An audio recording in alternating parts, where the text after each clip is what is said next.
Vogliamo sentire dalla voce di Alessandro Rossini quello che ci ha detto tante altre volte, cioè tutte quelle che sono state le concause precedenti alla guerra, al conflitto in Ucraina. Quindi il professor Rossini specialmente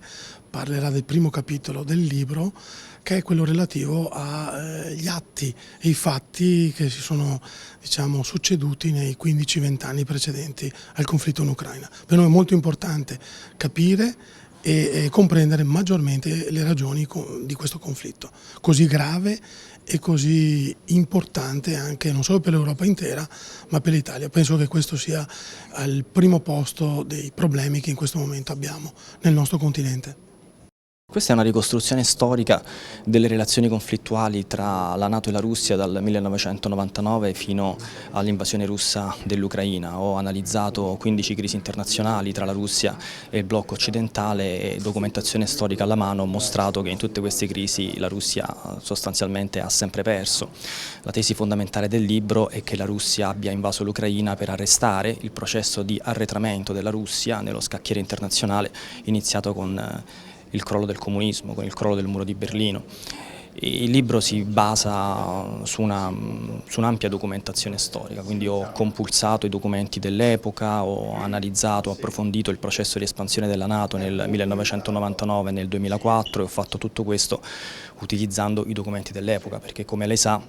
quando scoppia una guerra scoppia anche la propaganda e si verifica quel fenomeno che noi studiosi chiamiamo la riscrittura del passato in funzione del presente, quindi c'è un nuovo presente a causa di una crisi internazionale e la storia viene completamente distorta e manipolata. L'unico modo per restituire la verità storica, così come essa emerge dai documenti, è proprio andare a studiare i documenti dell'epoca, che è quello che ho fatto. A mio giudizio la posizione dell'Italia dovrebbe essere ispirata alla Costituzione. Chiaramente l'Italia in questo momento sta operando contro lo spirito della Costituzione, che prevede che quando scoppia una guerra il governo italiano, le istituzioni italiane si debbano precipitare a spegnere quella guerra, quindi a investire nella diplomazia. Il fatto che l'Italia abbia scelto di disprezzare la diplomazia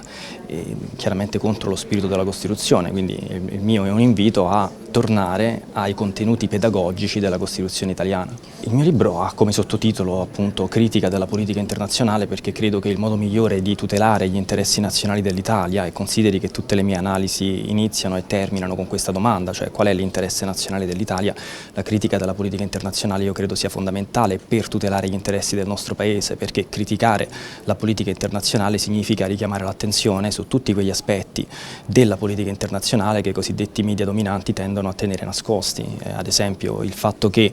i pericoli di uno sfondamento del fronte in Ucraina fossero enormi, io l'avevo già annunciato in Senato il 4 dicembre del 2018,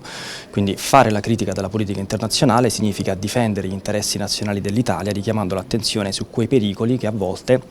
conviene e comodo tenere nascosti, poi ci ritroviamo tutti quanti in queste tragiche situazioni. E basterebbe semplicemente avere un atteggiamento culturale più avveduto, basta semplicemente compulsare i documenti e tutti quanti scoprirebbero che il professor Orsini nel dicembre del 2018 in Senato era favorevole alle sanzioni contro la Russia.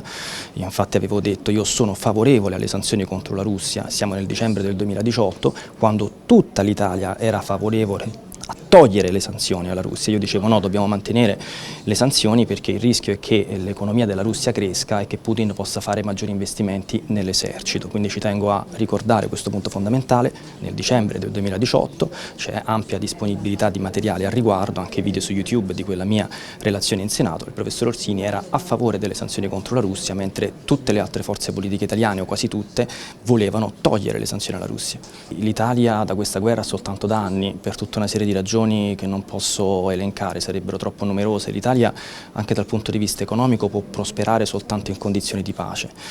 non soltanto in Ucraina, anche in Libia. L'intento di Biden è quello di utilizzare la guerra in Ucraina per separare la Russia dall'Europa e chiaramente questo è molto dannoso per l'Europa, anche perché questo implica che l'Europa debba predisporsi in assetto di guerra permanente nei confronti della Russia.